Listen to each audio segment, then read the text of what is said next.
مگر بڑھاپا انسان کی زندگی کا وہ دور ہے جب جسم کمزور ہو چکا ہوتا ہے، اعضاء تھک چکے ہوتے ہیں اور دل اللہ رب العزت کی ملاقات کا مشتاق ہو چکا ہوتا ہے۔ یہ وہ لمحہ ہوتا ہے جب انسان دنیا کی خواہشات سے بے نیاز ہو کر حقیقی رب کی طرف راغب ہوتا ہے۔ یہی وہ لمحہ ہے جب ایک سادہ سی تصویر انسان کے لیے جنت کے دروازے کھول دیتی ہے۔ رسول کریم حضرت محمد صلی اللہ علیہ وآلہ وسلم نے اپنی امت کو نجات کے لیے بے شمار راہ دکھائیں۔ آپ صلی اللہ علیہ وآلہ وسلم کی زبان مبارک سے نکلا ہر کلمہ، ہر نصیحت اور ہر دعا امت کے لیے خزانہ ہے۔ انہی میں سے ایک ایسی تصویر بھی ہے جس کے بارے میں آپ صلی اللہ علیہ وآلہ وسلم نے ارشاد فرمایا کہ جو شخص بڑھاپے میں اس تصویر کو پڑھتا ہے، مرنے کے بعد جنت اس کا انتظار کرتی ہے۔ یہ حدیث نہ صرف امید دلاتی ہے بلکہ بڑھاپے میں اللہ کے ذکر کی عظمت کو واضح کرتی ہے۔ آج کے اس ویڈیو میں ہم نہ صرف اس تصویر کے الفاظ اور اس کی فضیلت پر روشنی ڈالیں گے بلکہ بڑھاپے میں اللہ رب العزت سے تعلق، ذکر کی قوت اور جنت کی امید، ایسے موضوعات پر بھی تفصیل سے آپ کو بتائیں گے۔ ناظرین، بڑھاپا وہ وقت ہے جب انسان دنیا کے فریبوں سے آگاہ ہو چکا ہوتا ہے۔ جوانی کے خواب، دنیا کی دوڑ دھوپ، مال و دولت کی حرص سب پیچھے رہ چکے ہوتے ہیں۔ دل چاہتا ہے کہ صرف سکون ہو جو صرف اللہ رب العزت کے ذکر سے ملتا ہے۔ قرآن مجید فرقان حمید میں اللہ تبارک و تعالیٰ ارشاد فرماتا ہے، بے شک اللہ رب العزت کے ذکر سے ہی دلوں کو سکون ملتا ہے۔ جب انسان بڑھاپے میں اللہ رب العزت کی طرف لوٹتا ہے تو وہ ذکر جو شاید جوانی میں معمولی لگتا تھا اب روح کی غذا بن جاتا ہے، اور اگر اس ذکر کو مستقل مزاجی سے کیا جائے تو وہی تسبیح جنت کا پروانہ بن جاتی ہے۔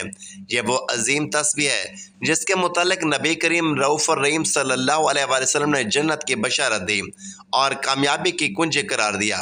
وہ یہ ہے جس کا ترجمہ ہے، اللہ پاک ہے اپنی حمد کے ساتھ، اللہ پاک کا نام عظمت والا ہے۔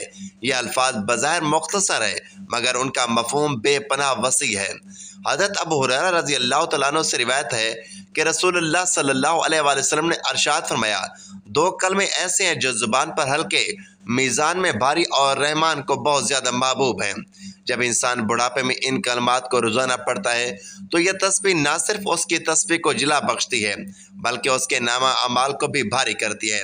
یہ بات اپنی جگہ بے حد معنی خیز ہے کہ نبی کریم رؤوف الرحیم صلی اللہ علیہ وآلہ وسلم نے بڑھاپے میں اس تسبیح کے پڑھنے والے کو جنت کا انتظار کرنے والا قرار دیا۔ اس کے کئی مفہوم نکلتے ہیں۔ جب بندہ بڑھاپے میں اللہ رب العزت کو یاد کرتا ہے تو یہ اس کی سچی توبہ، اخلاص اور محبت کا ثبوت ہوتا ہے۔ یہ ذکر اللہ رب العزت کے رضا کو حاصل کرنے کا ذریعہ بنتا ہے۔ فرشتے اس بندے کے لیے دعا کرتے ہیں اور اس کے حق میں جنت کی گواہی دیتے ہیں۔ جب روح نکلنے کا وقت قریب ہوتا ہے تو یہ ذکر بندے کو اطمینان اور سکون دیتا ہے۔ یہ تسبیح قبر کو روشن کرتی ہے، جیسے کہ کئی احادیث میں ذکر ہے کہ ذکر الہی بڑھاپے کی تنہائی میں روشنی بند کراتا ہے۔ جو شخص کثرت سے ذکر کرتا ہے اس کے لیے پل صراط پر گزرنا آسان ہو جاتا ہے۔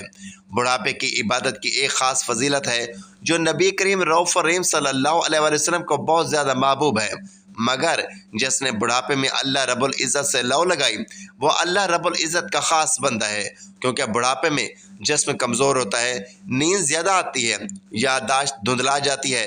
پھر بھی اگر کوئی شخص اللہ رب العزت کا ذکر نہ چھوڑے تو اس کی محنت کا اجر کئی گنا بڑھا دیا جاتا ہے۔ ایک مشہور ولی اللہ کا واقعہ ہے کہ وہ عمر کے آخری حصے میں صرف یہ تسبیح پڑھتے رہتے تھے۔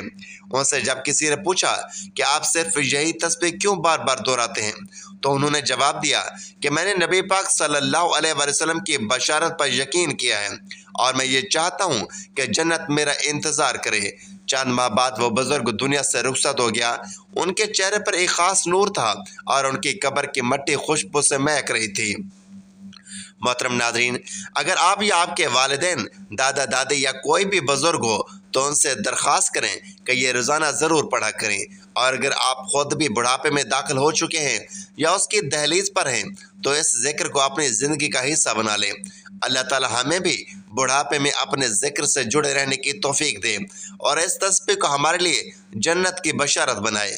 محترم ناظرین، نبی کریم رؤوف الرحیم صلی اللہ علیہ وآلہ وسلم حضرت جبرائیل علیہ السلام کے ساتھ ایک ایسے روحانی سفر پر روانہ ہوئے جو نہ زمین کا تھا نہ آسمان کا۔ وہ ایک عالم نور تھا جہاں نہ وقت کا گزر تھا نہ فاصلوں کی حدیں۔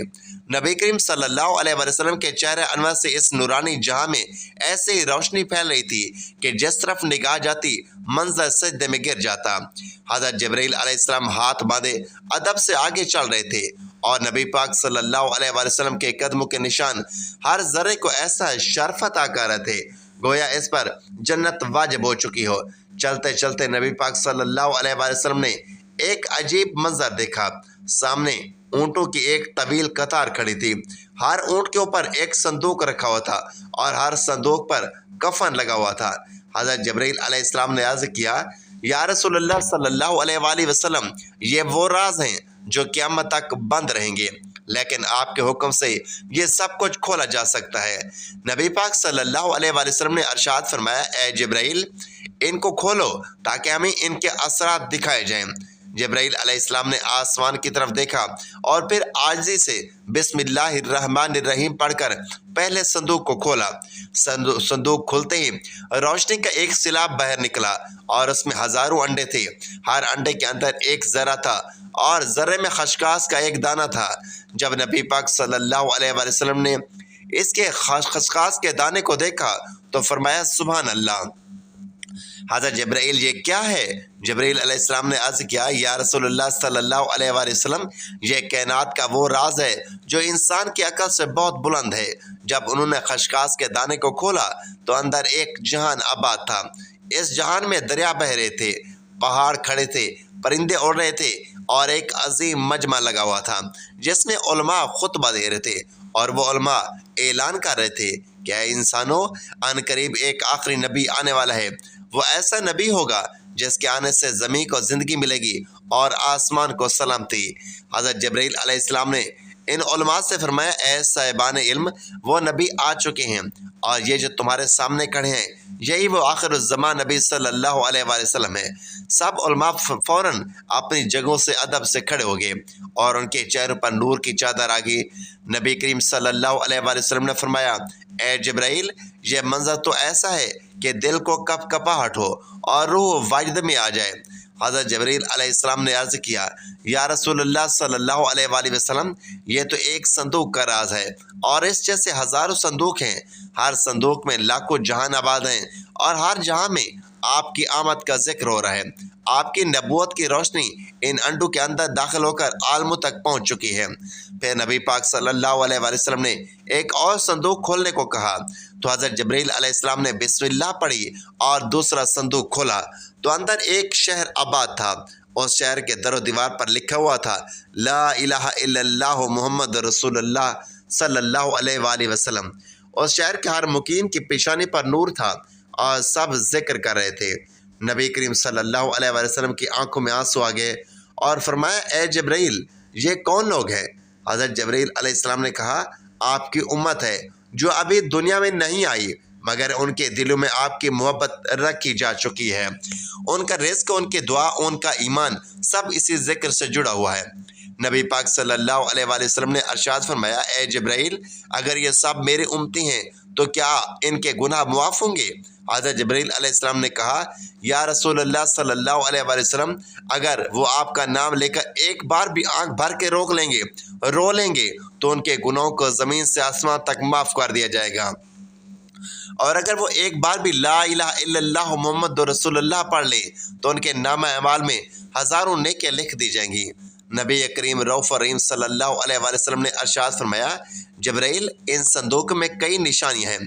حضرت جبرائیل علیہ السلام نے عرض کیا، یا رسول اللہ صلی اللہ علیہ وآلہ وسلم، ان میں ہر اس شخص کے راز ہیں جو آپ سے محبت کرتا ہے اور ہر وہ آنسو محفوظ ہے جو کسی رات کی تنہائی میں آپ کا نام لے کر پایا ہے۔ محترم ناظرین، اللہ تعالیٰ فرماتا ہے، اے ابن آدم، ہم نے تجھے مٹی سے پیدا کیا اور مٹی میں لوٹا دیں گے، مگر اس درمیانی سفر میں تجھے عقل دی، شعور دیا، آنکھ دی، کان دیے، زبان عطا کی، اور سب سے بڑی نعمت یہ کہ تجھے ہم نے اپنے بندوں میں چن لیا اور تو سے کہا کہ دیکھ، یہ زندگی صرف کھیل تماشا نہیں، ہم نے تیری زندگی کے ہر مرحلے کو نشاندہی کے ساتھ بنایا۔ جب تو رحم میں تھا تو ہم نے تیری تخلیق شروع کی، پھر گوشت کا لوتھڑا بنایا، پھر اس میں روح پھونکی، اور جب تو پیدا ہوا تو والدین کی گود میں خوشی کا محور بنا، پھر دودھ پیا، پھر غذا کھائی، پھر کھیل کود میں مشغول ہوا، پھر جوانی آئی جسے سجین کہا گیا، پھر داڑھی نکلی اور تو غلام کہلایا، جب جوش سے مرد بن گیا پھر شباب کہلایا، اور پھر رجل، پھر کہول، پھر جب 30 سال کی عمر پار کی، پھر جب 40 سال کا ہوا تو شیخ کہلایا، پھر عمر ڈھل گئی، ہڈیاں کمزور ہوئیں، بینائی کمزور ہوئی تو افضل عمر میں داخل ہوا، اور یہاں سے زندگی کا زوال شروع ہوا۔ حضرت انس رضی اللہ تعالیٰ عنہ سے مروی ہے کہ رسول اللہ صلی اللہ علیہ وآلہ وسلم نے ارشاد فرمایا کہ جس کی عمر اسلام میں 50 سال کو پہنچ جائے، اللہ تعالیٰ اس کو 3 بیماریوں سے محفوظ فرما دیتا ہے: جنون، جزام اور برس۔ یعنی جب وہ 50 سال کا پہنچتا ہے تو اللہ رب العزت اس پر حساب کتاب کو آسان فرما دیتا ہے۔ جب 60 سال کا ہوتا ہے تو اللہ تعالیٰ اسے اپنی طرف رجوع کی توفیق عطا کرتا ہے، اور جب 70 سال کا ہوتا ہے تو آسمان والے اس سے محبت کرنے لگتے ہیں، اور جب وہ 90 کا ہوتا ہے تو اللہ تعالیٰ اس کے تمام پچھلے گناہ معاف فرما دیتا ہے، اور اس کا لقب امیر اللہ اور اسیر اللہ فی الارض کہا جاتا ہے، یعنی زمین پر اللہ رب العزت کا قیدی ہو جاتا ہے، کیونکہ وہ قوت سے محروم ہو جاتا ہے، خواہشات مر چکی ہوتی ہیں تو وہ ایک قیدی کی طرح زندگی گزارتا ہے۔ حضرت ابو بکر صدیق رضی اللہ تعالیٰ عنہ سے روایت ہے کہ آپ نے فرمایا، نبی پاک صلی اللہ علیہ وآلہ وسلم کے پاس ایک شخص آیا اور پوچھا، یا رسول اللہ صلی اللہ علیہ وآلہ وسلم، سب سے بہترین شخص کون ہے؟ تو آپ صلی اللہ علیہ وآلہ وسلم نے ارشاد فرمایا، جو شخص بڑھاپے کو پہنچے اور اس کی نیکیاں بہت زیادہ ہوں۔ اور پھر پوچھا، یا رسول اللہ صلی اللہ علیہ وآلہ وسلم، سب سے برا شخص کون ہے؟ فرمایا، جو بڑھاپے کو پہنچے اور اس کے گناہ بہت زیادہ ہوں۔ حضرت ابن مسعود رضی اللہ تعالیٰ عنہ بیان کرتے ہیں کہ آپ نے فرمایا کہ قیامت کے دن ابن آدم سے 5 سوال ہوں گے، جن میں سے ایک یہ ہے کہ اپنی جوانی کہاں خرچ کی، اپنی عمر کس چیز میں ضائع کی، اپنے علم پر کتنا عمل کیا۔ حضرت علی کرم اللہ وجہ الکریم کے پاس ایک شخص آیا اور کہا، میرے بال سفید ہوتے جا رہے ہیں، یہ کس بات کی علامت ہے؟ فرمایا، یاد دہانی ہے کہ تو اس دنیا میں نہیں رہے گا۔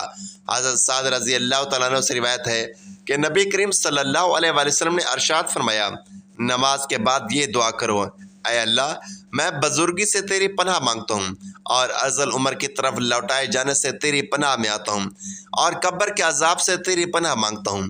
ازل عمر سے مراد وہ ہے کہ جب انسان بچپن کی حالت کی طرف واپس لوٹ جاتا ہے، نہ اپنی صفائی کر سکتا ہے اور نہ ہی سنگھنے دیکھنے سننے کی طاقت رہتی ہے، گھر والوں کے لیے بوجھ بن جاتا ہے، عقل کمزور ہو جاتی ہے اور لوگ موت کی تمنا کرنے لگتے ہیں۔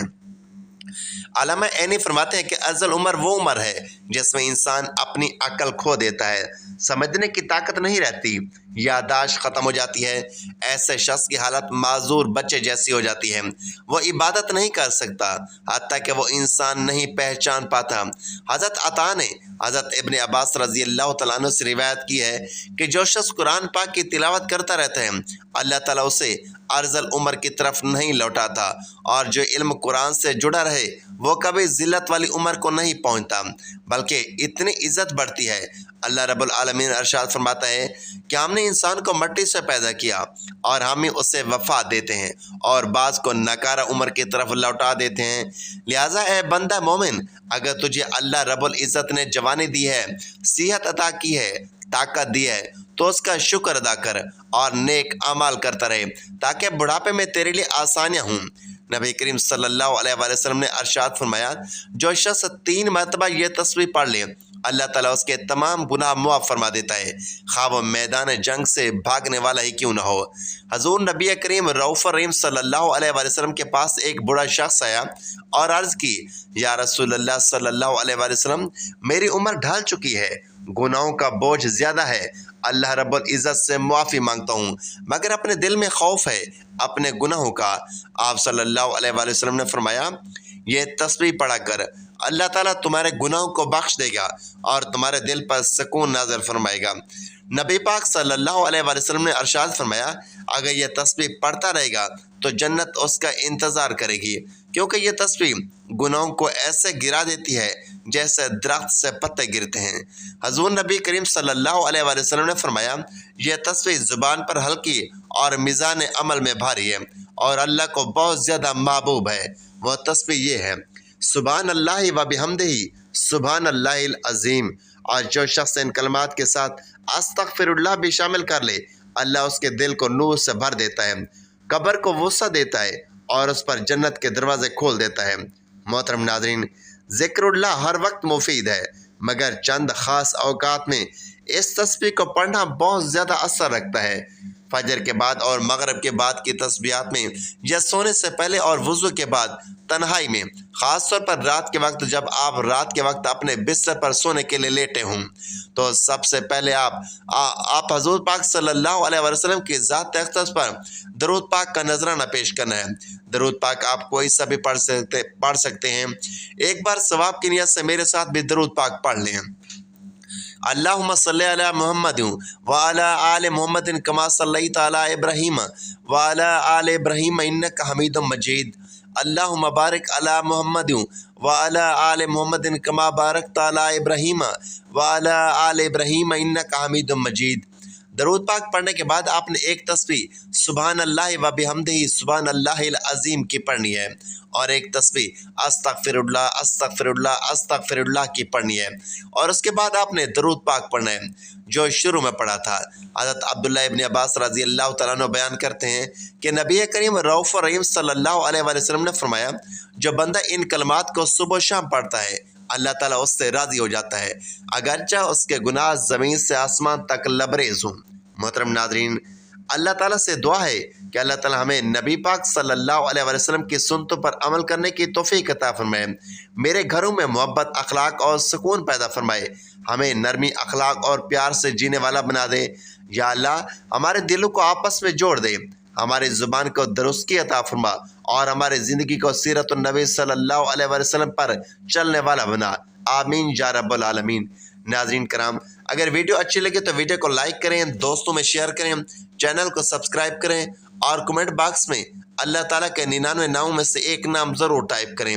اللہ تعالیٰ ہم سب کا حامی و ناصر ہو۔ اللہ تعالیٰ ہم سب کے بیماریوں کو شفا عطا فرمائے۔